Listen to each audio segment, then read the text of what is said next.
Greetings, ladies and gentlemen of the internet, Jan Michael here. Hope you got your hands on your nuts, folks, because today's show isn't afraid to bite off your weenie and snatch up your balls for good measure. That's right, we're talking the one, the only, Dan, which is definitely going to be ranked among those titles like Durarara and Bobo as some of the funnest to say. Here's my review.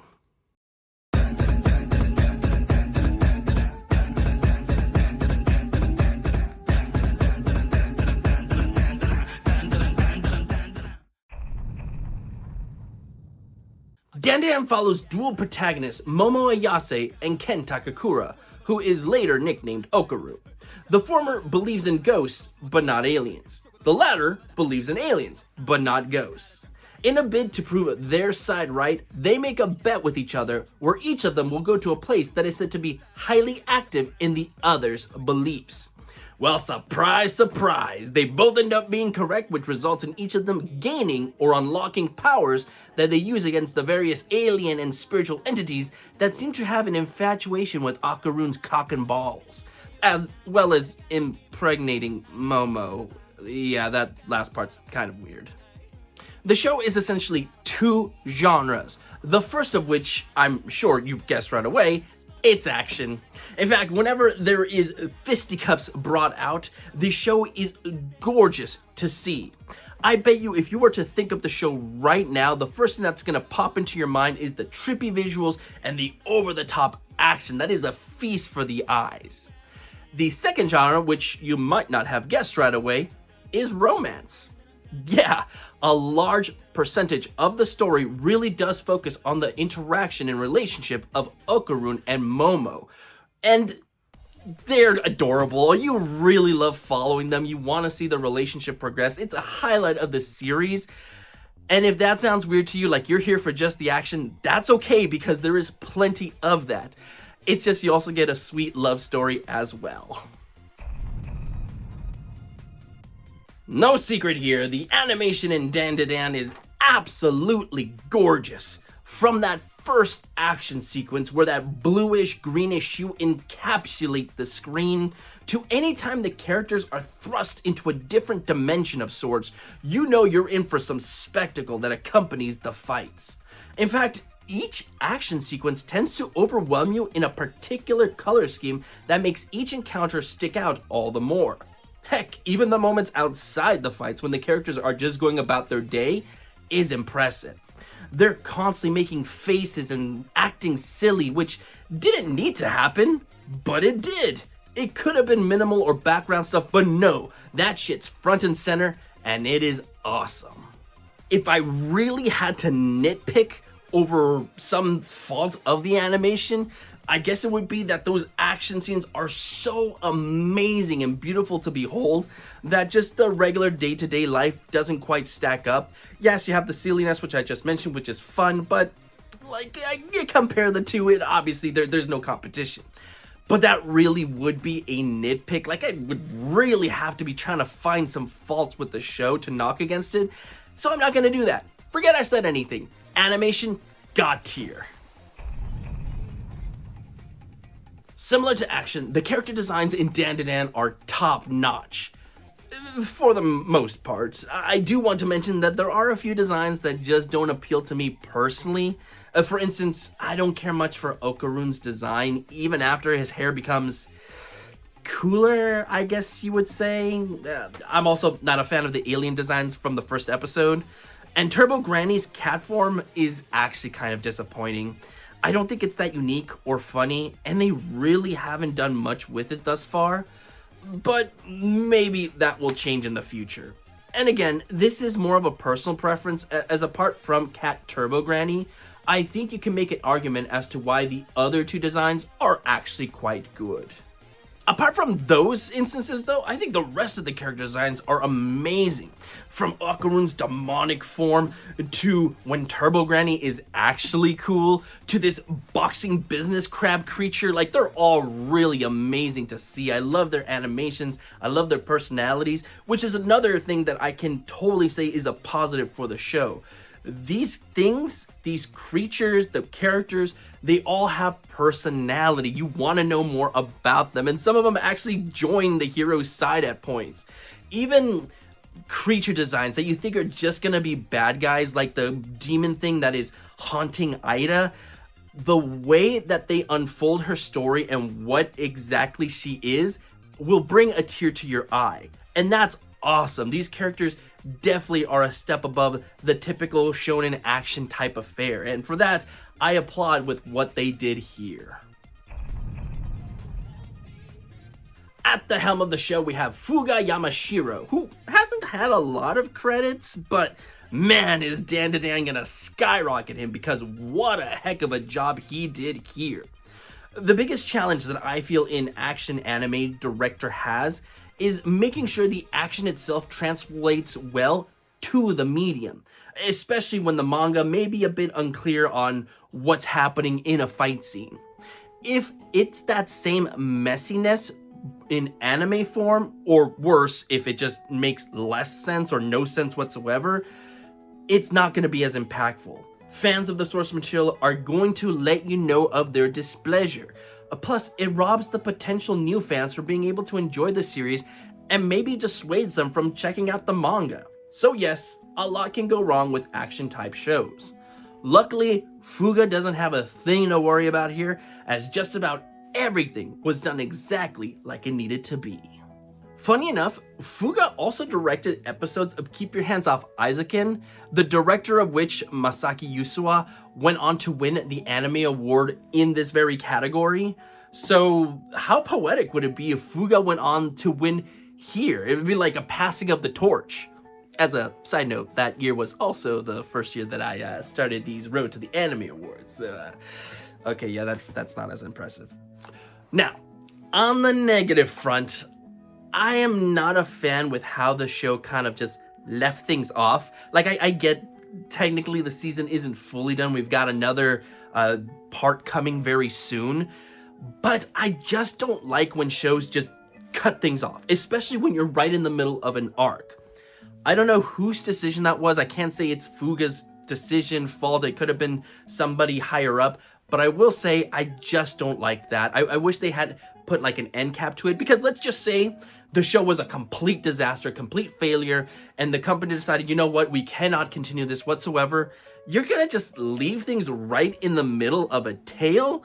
No, I don't know. Like, for all I know, maybe the second part was already greenlit at the time, but again, just not a fan of it. I feel people who are watching that aren't as deep into anime or follow anime news are gonna go, oh yeah, whatever happened to that show? It just kind of just died off. And yeah, it just leaves things off on this cliffhanger, which I think lessens the impact of it. And the show's just gonna come back and it's gonna be right in the middle of an arc, and yeah, again, just not a fan of that. So if I did have to point to any negative in the directingness of the show, it would be that. But I mean, you can disagree with me with that if you want. I think it's just a personal choice. Like, if I was the head of a project, I would not feel comfortable just leaving it in the midst of an arc. Same as with animation, the background art in Dandadan is amazing, which is funny because there are times there is no cohesive setting. It's just colors. But what they managed to do with those colors in juxtaposed to the action is quite something.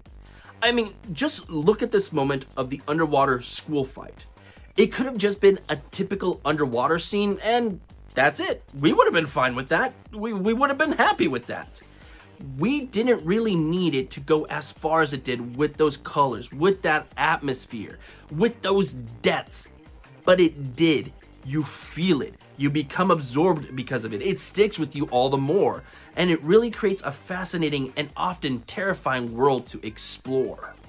Not to be a broken record, but if you did have to point to a negative, it's that those other world scenes are just so amazing that when you get to the actual school setting, it's just kind of another mundane school atmosphere. Like, there's nothing here that sets it apart from another anime that takes place at a school.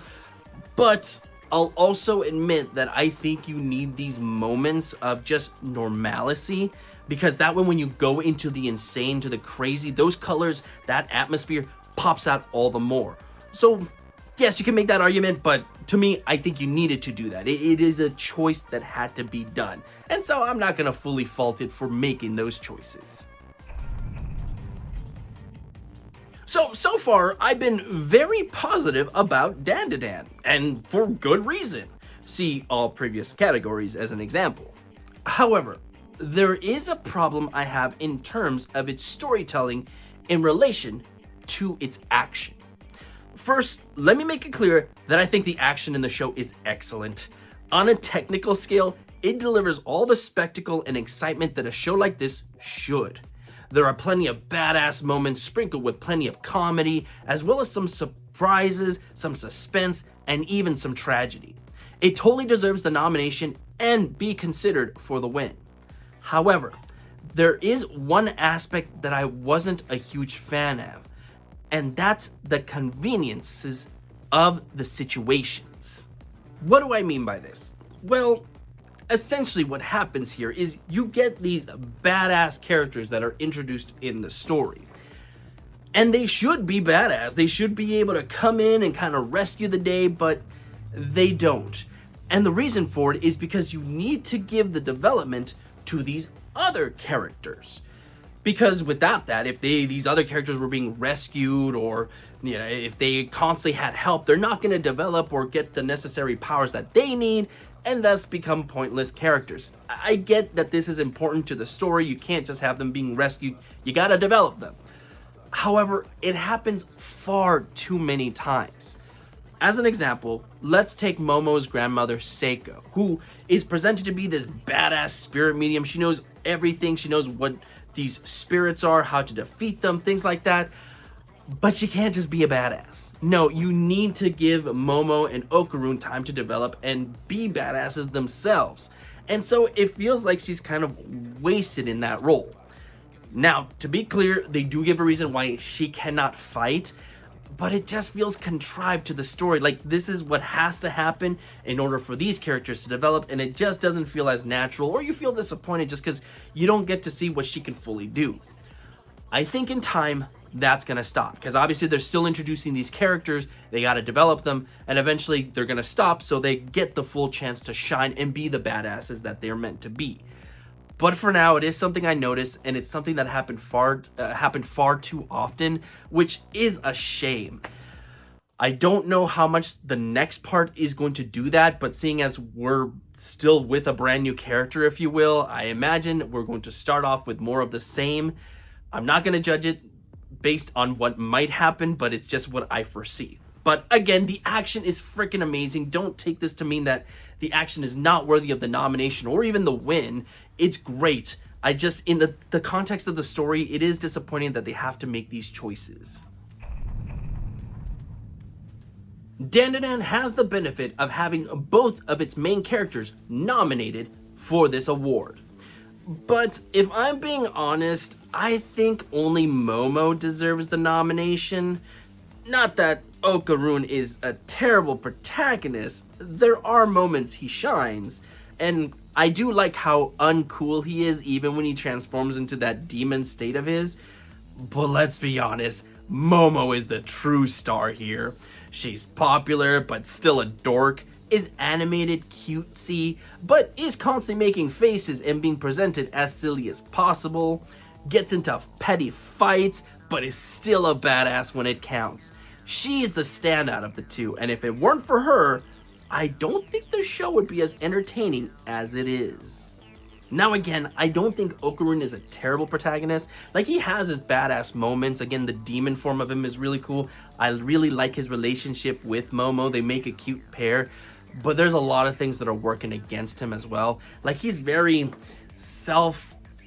loathing almost, if you will. Like, he always puts himself down, even when he doesn't need to. Even when other people tell him constantly, you don't need to do that around me, he still does it, and it's freaking annoying. He also gets into petty arguments, but not in an endearing way. He actually is kind of rude at points and mean to Momo in moments as well, which I think goes against his whole personality of being self-deprecating. So I guess in the context of the story, it doesn't even make that much sense to his personality, but Again, I don't want it to seem like he's a terrible protagonist, like I hate following him. I just think if you just had him in the role alone, or if Momo was more of a side character, I don't think the show would shine as much. So yeah, Momo, great, deserves the nomination. I wouldn't really put Okarun in here though. But that's just me. Once again, Dandanan has the benefit of having 2 characters nominated here in this category. And just like with the last category, I agree with the nomination for Seiko, but I have things to say about Turbo Granny. Now, don't get it twisted. When Turbo Granny is in her actual Turbo Granny form, she's freaking cool. She's menacing, she's funny, she poses a legit threat, but is still caring in her own way, you find? She's a great challenge for Momo and Okarun to overcome.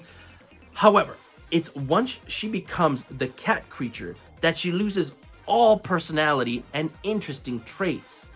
I was hoping she would take like a funny side role like Kon from Bleach, but instead she's just there to spout exposition without really much else. Worse is that she ceases to be funny, so she doesn't even have that going for her anymore. I can appreciate pushing the nomination for her true form, but it's such a small role that I just don't know how much you could really push the whole nomination just for the few episodes where she's a badass. Maybe if she was in it longer, or if she had continued to be a badass in the cat form, I'd be okay with it, but I just think there's this real offset balance, and the disappointment of it comes after the fact that I personally wouldn't have nominated her. Seiko, on the other hand, is freaking great and totally deserves the nomination. Not only is her character design great to the point that I've seen so many people cosplay as her, but she's also really cool, a badass. She's essentially this granny mentor role to Momo. Yeah, she's a grandma. If you wouldn't have believed it just seeing the pictures of her. But yeah, like she's a grandma with the body of like a 20 to 30 something year old. Again, she's a badass, so when things start to hit the fan and she's being affected by what's happening around her, you go, oh shit, now what? So yeah, I think she's great, and I think she's gonna have more moments to shine. I wish she had gotten more just in this first season, but her introduction, the way she kind of talks to the kids, like she knows there's something going on between the two of them, so she doesn't mind egging them on. All of that is great. She's funny. She actually has knowledge to also give the characters, and in that sense, it's almost sadder for Turbo Granny. Like, what is she even doing here anymore? You just have Seiko in that role, and I think you would have been fine. Yeah, I just very disappointed with how Turbo Granny turned out, so I'm hoping the next part really changes it up. So, yeah, long story short, Seiko rules, Turbo Granny drools. All over Okarun's nuts! Got it!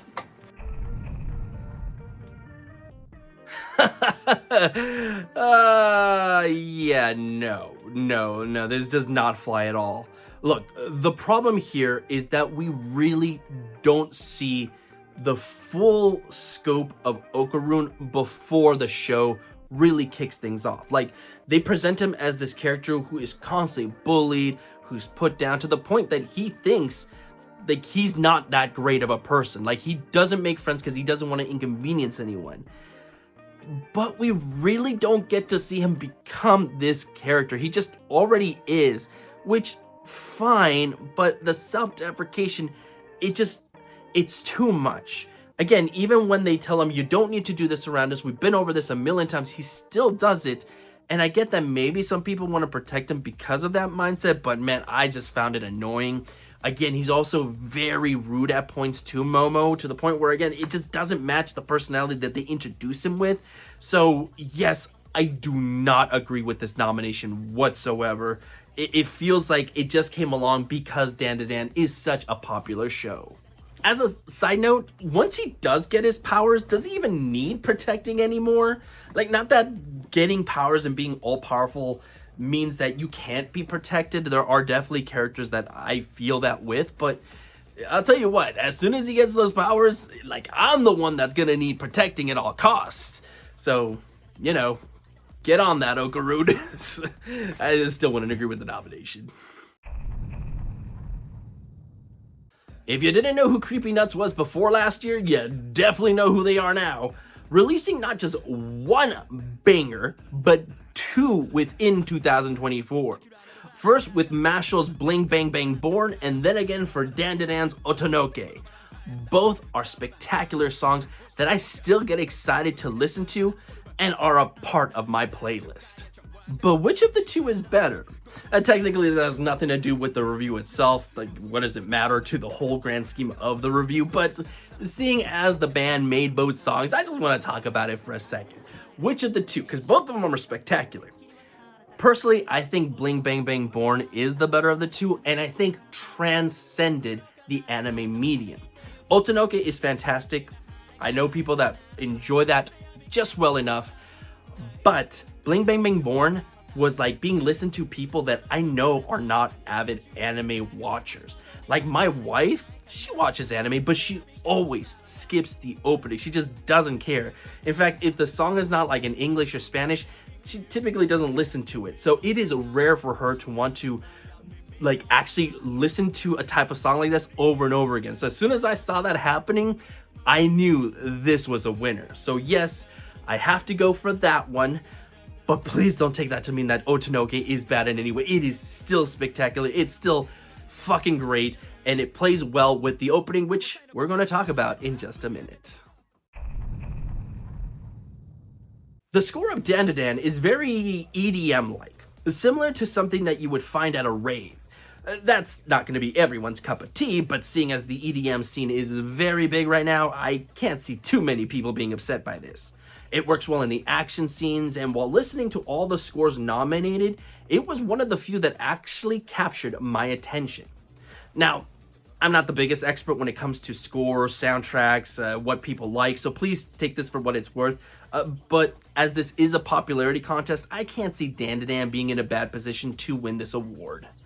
Kensuke Ushio is the man responsible for the score of Dandadan, and if the name sounds familiar, or you've only been following the anime awards with my videos, then you'll definitely have heard his name because he's been nominated twice before.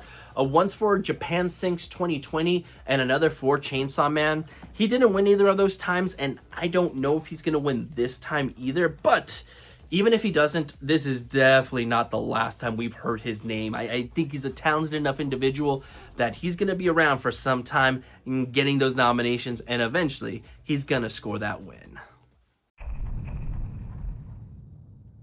I freaking love the opening sequence of Dandadan. I think out of all the openings nominated, it has one of the best overviews of what the show is about. It's silly, it's weird, it's beautiful at times. You understand that the protagonist is going to change into something awesome at some point. It gives you a glimpse at those golden balls of his. And I love the focus on both Okarun and Momo at the end, with each laying their heads on each other's shoulders, showing that the relationship is going to be important to the story. It is so rare for me to say that an opening to an anime captures the very essence of what the show is about. Because think of it, like anime openings can be whatever they want to be. We've seen animes where the opening is like a completely different genre from what you're about to watch. And it's fine. Sometimes that works. Sometimes you're like, what the fuck? What does this have to do with the show whatsoever?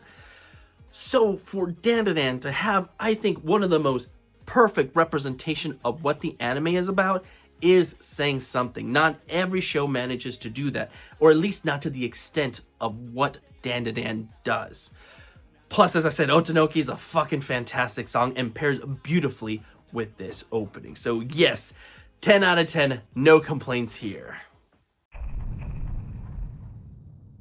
Now, I know you're probably thinking to yourself, well, he just spoke so highly about the opening sequence, he's definitely going to talk highly about the ending sequence as well. But unfortunately, that's not the case. Not that I think the ending is bad by any means, it's just underwhelming. Like, the whole cat dancing thing is a cute idea, but it's definitely not enough to make me want to sit through it over and over again. Like, maybe if the song was catchy, I could give it somewhat of a pass, but I don't think that's the case at all either. It's definitely not on my playlist, that's for sure. I suppose the only question really is, how popular is the song and ending sequence to the masses? Like, I get Dandadan is a very popular anime and so is gonna have its fan base, but are they going to also enjoy the ending? Like, how much does the ending come into play? in a review sense, it really doesn't matter. It has no bearing on the show whatsoever, but just talking about the nomination and thinking of if it could win, I really think it's just going to be down to the fan base. But for me, I wouldn't have nominated the ending. It's underwhelming. I don't think it does what it sets out to do, which again is so weird, especially with how perfect that opening is. So yeah, in fact, in that regards, it's even more of a letdown. So yeah, it's not for me. Dan just loves those double nominations. This time we have Natsuki Hanai as Okarun and Shion Wakayami as Momo. Natsuki, I'm particularly fond of in the world of voice acting, as he's done some awesome characters and has gotten nominated in the past with roles such as Tanjiro from Demon Slayer and Otakawa from Odd Taxi. He brings an energy to this role that you can't help but smile at. Heck, even when he's in the depressed demon form, he's fun to listen to. However, Shion as Momo is the true standout here, which is funny because just looking at her past credits, there's nothing there that has wowed me greatly or nothing that made me think, oh, this is the role that's really gonna make her shine, but shine she freaking does, man. I just love the personality that she brings to this character. Like, yeah, she has that proper elegant form to her, but she's not afraid to go crazy, do the over-the-top actions. And look, if I'm being honest, the scene that completely won me over is this one right here.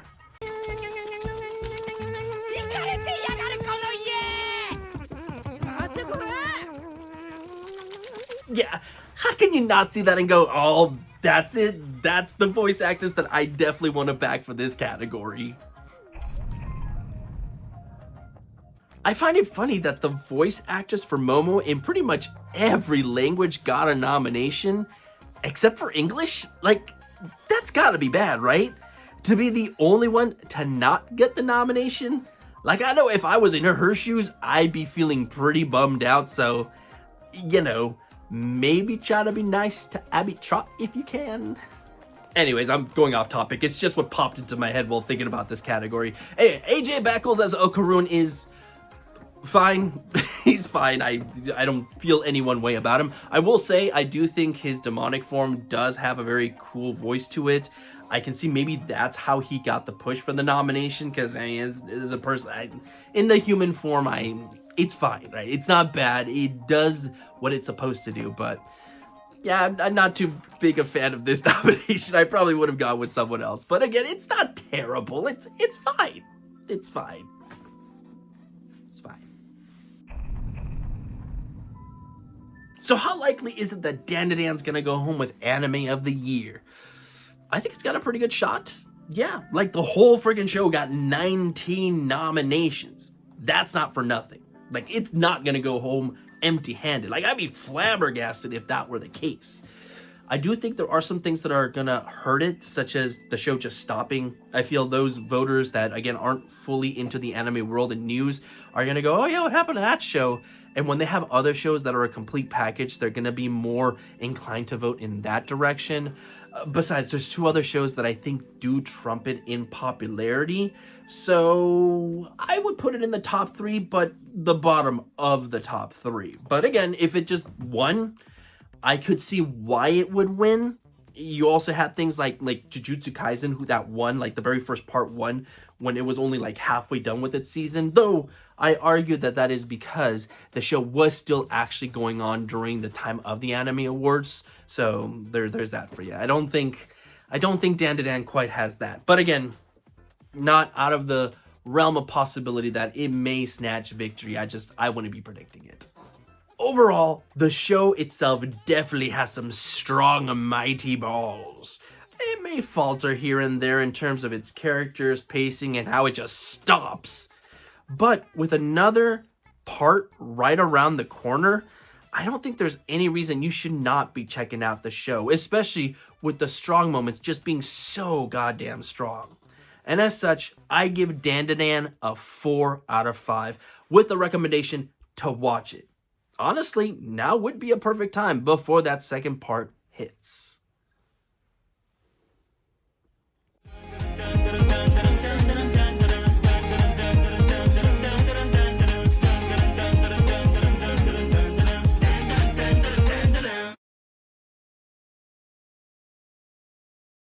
Holy shit. I think this may just be my longest review ever. Part of it is the format since I'm going through every category, and I did try to cut it down at points, but I can see this video being overly long. So if you happen to still be watching from beginning to end, you didn't fast forward at all, thank you. Like I'm glad you enjoy hearing me talk, because I sometimes don't. Anyways, we still got more reviews coming up, so please come back tomorrow. I promise they're not going to be as long as this one. This one was definitely the longest in terms of its nominations. It just had to be. So yes, come back tomorrow. More goodies on the way. And until then, everybody, stay safe out there and have a good one.